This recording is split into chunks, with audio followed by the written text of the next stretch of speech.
Hello, Divine Ones, we greet you in love. Today, we are so happy and excited to talk with you about your mindset, and today, we want to invite you to consider that the real way you create your life and you engage light skillfully is by creating the state, the conditions, the environment of your mind. You create your experience of your mind. Your mind has the capacity to be and to express in many different ways. Think of your mind as the combination of your brain and your eternal consciousness. It's the way you know your experience, and the experience that you have depends on how you create your mind or your mindset. The reason it matters to do this intentionally is that your mind can be something which gives you pleasure or pain. You've all experienced this.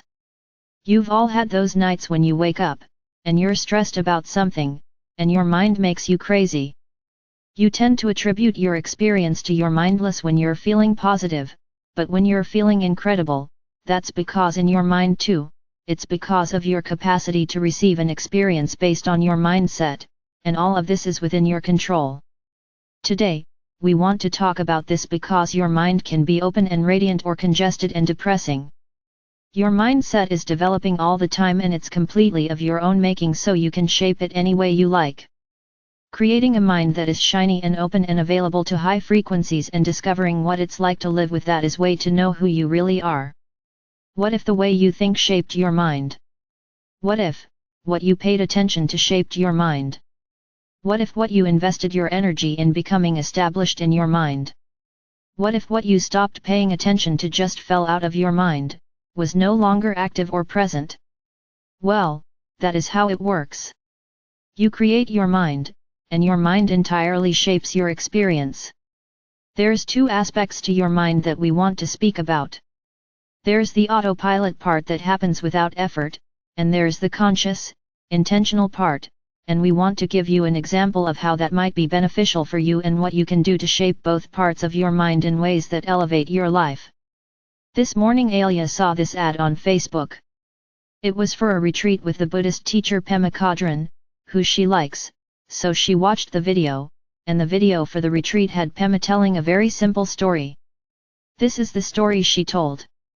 She was talking about how your viewpoint can change, and we're going to build on this, so let us tell you this short story. You wake up, and you're in bed, and you're inside a house, and it's raining, and because you're inside the house, you hear the sound of the rain on the roof. It's a very beautiful sound, and you've just woken up, and you hear the rain, and it fills you with peace and joy. Then she says, now, if you have an outdoor wedding plan for today, wouldn't your response be different? Yes, and this is where what you've invested in matters. If you have an outdoor wedding plan for today, and you wake up to the sound of rain, you might be inclined to be upset or unhappy or angry, and as Pema pointed out in the video, you discover how the way you think shapes the way you feel. We want to take this further. Of course, in this example, your viewpoint relative to what you had planned for the day and what you woke up to is part of what's going to be in play.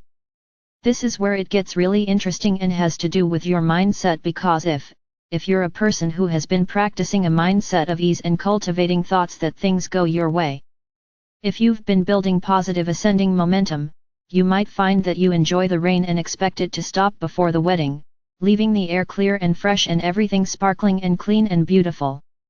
See the difference?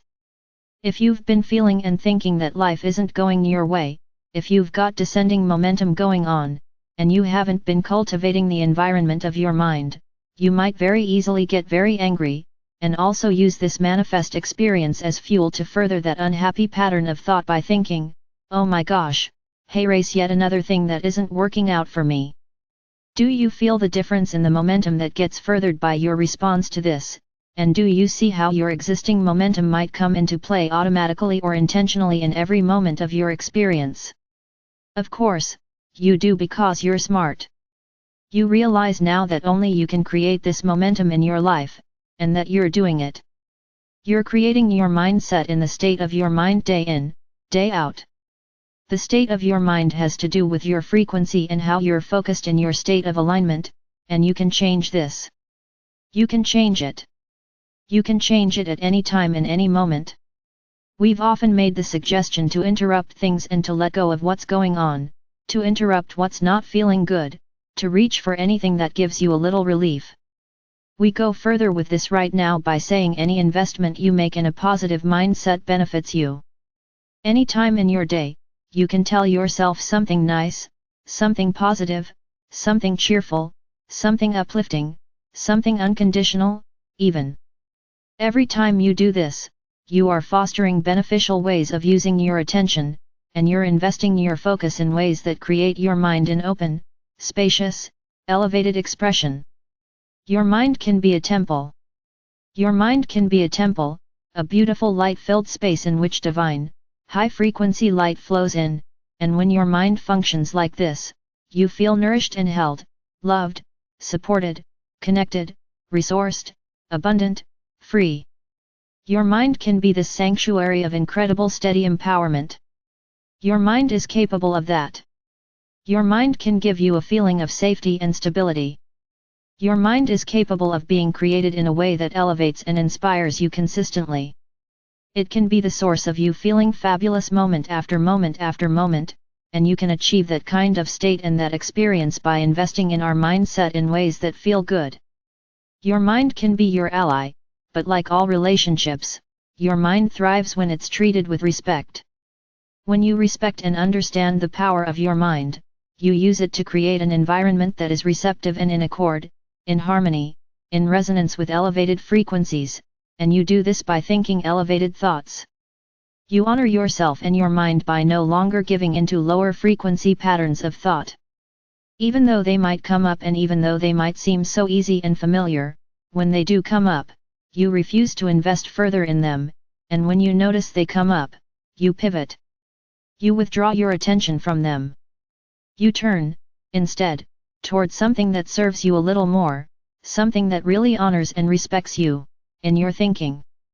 This is wisdom, dear friends, and this is loving yourself. This is honoring yourself and using what you've remembered and your know-how to be the best version of you here that you can be.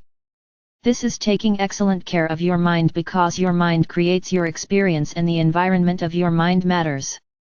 You can shape it for yourself in a way that's extremely beneficial, and it's a tremendous gift to everyone else when you respect and honor yourself in this way.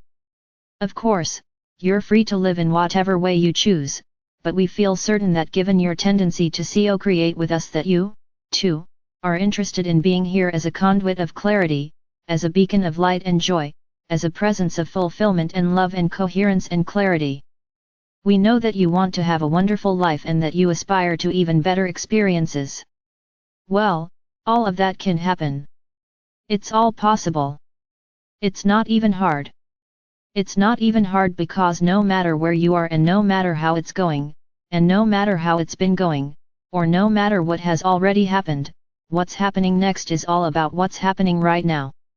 What is happening right now in your mind, and how are you going to feed your mind today? How are you going to relate to your mind today thinking about and understanding what we're sharing here? What kind of momentum are you going to build? What are you going to create? Every moment is a fresh start. Use it that way. Use it that way. Use your mind to encourage and support you with positive thought. Understand that you're free to choose whatever you want to think about and what you invest your energy in. When you say even the simplest elevating things to yourself such as, "Hey, we're doing really great. Let's keep going. Let's stay with it."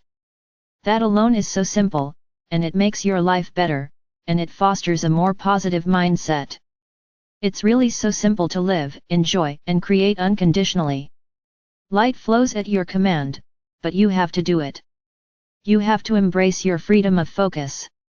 Now, you've learned this, you felt it, and today, we invite you to realize your mind is of our own making, and when you not only invest in thinking positive thoughts in the present, but realize what you invest in creates patterns and habits that serves you, you make life so much easier because this is how things change and improve in big ways.